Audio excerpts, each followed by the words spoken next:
Ricky Rai ಬಿಡದಿಯಲ್ಲಿ Ricky Rai ಮೇಲೆ firing ವಿಚಾರಕ್ಕೆ ಸಂಬಂಧಪಟ್ಟಂತೆ ಪ್ರಕರಣ ಸಂಬಂಧ ಮಾಹಿತಿಯನ್ನ ಪಡೆದುಕೊಂಡಿದ್ದಾರೆ ಐಜಿ ಕೇಂದ್ರ ವಲಯ ಐಜಿ ಲಾಬುರಾಮ್ ರವರಿಂದ ಮಾಹಿತಿ ಕಲೆ ಹಾಕಲಾಗ್ತಾ ಇದೆ. ರಾಮನಗರ ಎಸ್ಪಿ ಶ್ರೀನಿವಾಸ್ ಗೌಡರಿಂದ ಮಾಹಿತಿ ಕಲೆ ಹಾಕ್ತಾ ಇದ್ದಾರೆ. ತನಿಖೆಗೆ ಕೆಲವೇ ಗಂಟೆಯಲ್ಲೇ ವಿಶೇಷ ತಂಡ ರಚನೆ ಮಾಡಲಿಕ್ಕಿದ್ದಾರೆ.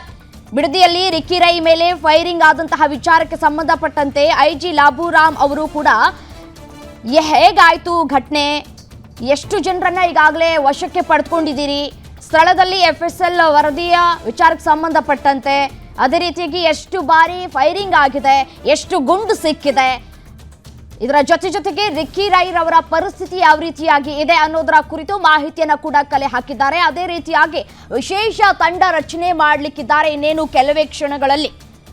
ಬ್ಲಾಕ್ ಕಲರ್ ಫಾರ್ಚುನರ್ ಕಾರ್ನಲ್ಲಿ ಮಧ್ಯರಾತ್ರಿ 1:30 ಸುಮಾರಿಗೆ ಬೆಂಗಳೂರಿಗೆ ಹೊರಟಿದ್ರು ರಿಕ್ಕಿ ರೈ. ರಷ್ಯಾದಿಂದ ವಾಪಸ್ಸಾಗಿ ಇಲ್ಲಿಗೆ ಯಾವತ್ತೂ ಬರ್ದೇ ಇದ್ದವರು ಯಾರಿಗೂ ಗೊತ್ತಿಲ್ಲದೇನೆ ಬಂದಿರೋ ಹಿನ್ನೆಲೆಯಲ್ಲಿ ಹೇಗೆ ಈ ಘಟನೆ ಆಯಿತು ಅನ್ನುವಂತಹ ಪ್ರಶ್ನೆಗಳು ಕೂಡ ಇಲ್ಲಿ ಉದ್ಭವ ಆಗ್ತಾ ಇರುವಂಥದ್ದು. ವ್ಯವಹಾರಿಕ ವಿಚಾರಕ್ಕೆ ಸಂಬಂಧಪಟ್ಟಂತೆ ಫೈರಿಂಗ್ ಆಗಿದೆ ಅನ್ನೋದು ಗೊತ್ತಾಗ್ತಾ ಇದೆ. ಇದರ ಹಿಂದೆ ಮಹಿಳೆಯ ಕೈವಾಡ ಇದೆ ಅನ್ನೋದು ಕೂಡ ಗೊತ್ತಾಗ್ತಾ ಇರುವಂಥದ್ದು. ರಿಕ್ಕಿ ಪರ ವಕೀಲರು ಈಗಾಗಲೇ ದೂರು ಕೂಡ ಕೊಟ್ಟಿದ್ದಾರೆ. ದೂರಿನಲ್ಲಿ ಮಹಿಳೆಯ ಹೆಸರನ್ನ ಉಲ್ಲೇಖ ಕೂಡ ಮಾಡಲಾಗಿರುವಂಥದ್ದು, ಅದು ಕೂಡ ಹತ್ತಿರದ ಸಂಬಂಧಿ ಅನ್ನೋದು ಗೊತ್ತಾಗ್ತಾ ಇದೆ.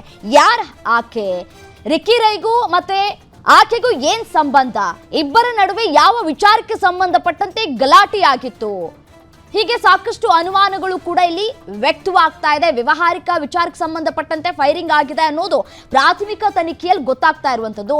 ಎಷ್ಟು ಡಿಸ್ಟೆನ್ಸ್ ಇಂದ ಇಲ್ಲಿ ಫೈರಿಂಗ್ ಮಾಡಲಾಗಿದೆ, ಶಾರ್ಪ್ ಶೂಟರ್ಸ್ ಇಲ್ಲಿ ಫೈರಿಂಗ್ ಮಾಡಿರೋದು ಗೊತ್ತಾಗ್ತಾ ಇದೆ. ಶಾರ್ಪ್ ಶೂಟರ್ಸ್ಗಳು ಎಲ್ಲಿಯವರು, ಇಲ್ಲಿಯವರೇನಾ, ಎಷ್ಟು ದಿನಗಳಿಂದ ಕಾಯ್ತಾ ಕೂತಿದ್ರು, ಅಕ್ಕಪಕ್ಕದ CCTV ಪರಿಶೀಲನೆಯನ್ನ ಕೂಡ ಮಾಡ್ತಾ ಇದ್ದಾರೆ. ಅಂದ್ರೆ ಅಕ್ಕಪಕ್ಕ ಓಡಾಡ್ತಾ ಇರ್ತಾರಲ್ಲ, ಈ ಹಿಂದೆ ಕೂಡ ಬಂದು ಓಡಾಡಿಕೊಂಡು ಯಾವ ರೀತಿಯಾಗಿ ಸ್ಕೆಚ್ ಹಾಕ್ಬೋದು, ಯಾವ ರೀತಿಯಾಗಿ ಫೈರಿಂಗ್ ಮಾಡ್ಬೋದು ಅನ್ನೋದರ ಕುರಿತು ಈ ಹಿಂದೆನೇ ಒಂದಷ್ಟು ಸ್ಕೆಚ್ ಹಾಕಿರ್ತಾರೆ ಖತರ್ನಾಕ್ಗಳು.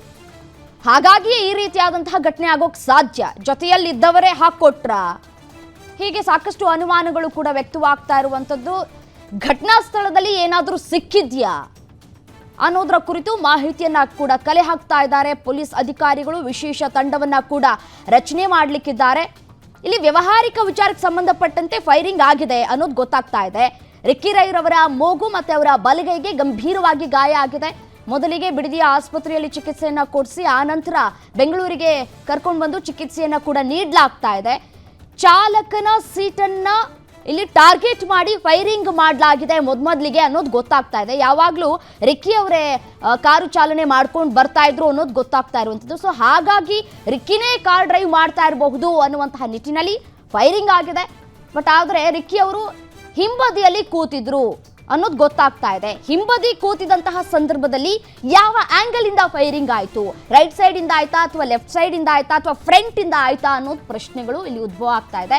ಮೂಗಿಗೆ ಗಂಭೀರವಾಗಿ ಗಾಯ ಆಗಿರುವಂತಹ ಹಿನ್ನೆಲೆಯಲ್ಲಿ ಇವತ್ತು ಸಂಜೆಯ ಒಳಗೆ ಪ್ರಜ್ಞೆ ಬರಬಹುದು ಅಂತ ಕೂಡ ಹೇಳಲಾಗ್ತಾ ಇದೆ.